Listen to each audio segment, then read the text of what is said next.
ఆ పిల్లలకు మంచి భవిష్యత్తు ఇవ్వాలనేదే నా ఉద్దేశం. అంతకుమించి నాకేం లేదు. అందుకే నేను నర్సరీ నుంచి మొదలుపెట్టిన వాడికి ఓటు వచ్చేది ఎప్పుడు, నాకు వేసేది ఎప్పుడు.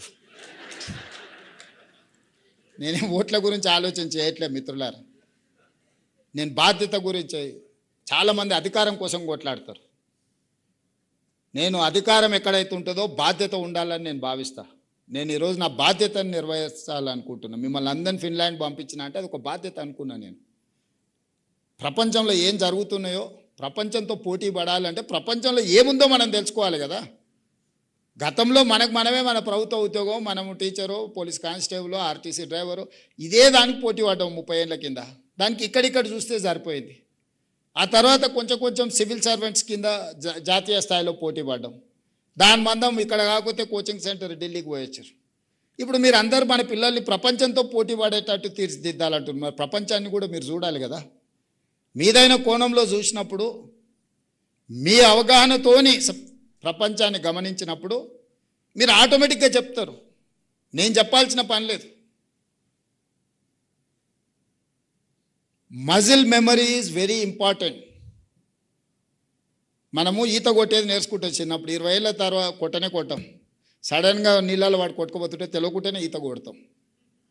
డ్రైవింగ్ మనం నేర్చుకుంటూ స్థాయి వచ్చినాక డ్రైవర్ని పెట్టుకుంటాం. కానీ అత్యవసరం ఉన్నప్పుడు ఆటోమేటిక్గా బండి ఎక్కితే తోలుతూనే ఉంటాం. That is called muscle memory. ఆటోమేటిక్గా మనకు అది డ్రైవ్ చేస్తుంది మనల్ని. Seeing is belief. మీరు చూసిండ్రంటే మీకు రిజిస్టర్ అవుతుంది.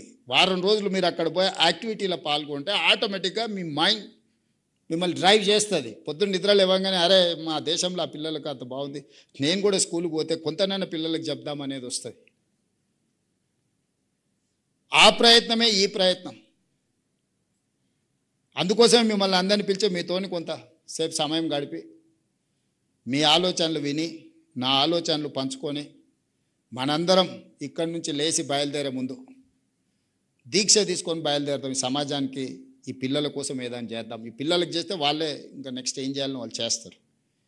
మీరందరూ ఇక్కడ మనం చర్చించుకున్న అంశాలన్నిటి పట్ల 100% కాకపోయినా 60% అని ఒప్పుకుంటారు కదా. ఒప్పుకుంటారా? 60% మీరు ఒప్పుకుంటే నేను ఫస్ట్ క్లాస్లో పాస్ అయినట్టు, 75% మీరు ఒప్పుకుంటే డిస్టింక్షన్ వచ్చినట్టు. సో నా వరకు 51% ప్రివేల్స్ ఇన్ డెమోక్రసీ. 51% వచ్చేసి 100. అంటే ప్రభుత్వం ఏర్పాటు చేయాలంటే నాకు 60 కావాలి. 60 వస్తే ప్రభుత్వం 100%, 59 వస్తే గుండుసున్నా. సో 51% మిమ్మల్ని వినోవర్ చేయడానికి నేను ప్రయత్నం చేస్తున్నా. మీరు కష్టపడి 60% చేస్తే ఫస్ట్ క్లాస్లో పాస్ అవుతా, 75% చేస్తే డిస్టింక్షన్ పాస్ అవుతా, 100% చేస్తే స్టేట్ ఫస్ట్ ర్యాంక్ వస్తుంది, నేషనల్ ఫస్ట్ ర్యాంక్ వస్తుంది. ఇక మీరే నిర్ణయించుకోండి. నేను మిమ్మల్ని కాదు, మీరు నన్ను పాస్ చేస్తారో ఫెయిల్ చేస్తారో మీరు నిర్ణయించుకొని దీక్ష తీసుకొని బయలుదేరండి. ధన్యవాదాలు మిత్రులారా. మీకు అందరూ ఆకలి అవుతుండొచ్చు, సమయం ఎక్కువ ఉంది, ఎక్కువ తీసుకున్నట్టున్నా. అయినా మీతో పంచుకోవాలనిపించింది, పంచుకుంటున్నా. 5 సంవత్సరాలు పిల్లల కోసమే మీ సంఘాలు మీరు ఆలోచించేయండి. మీ సమస్యల్ని నేను మళ్ళీ చెప్తున్నా, సహేతుకమైన మీ సమస్యలన్నిటిని కూడా నేను పరిష్కరిస్తాను. ధన్యవాదాలు.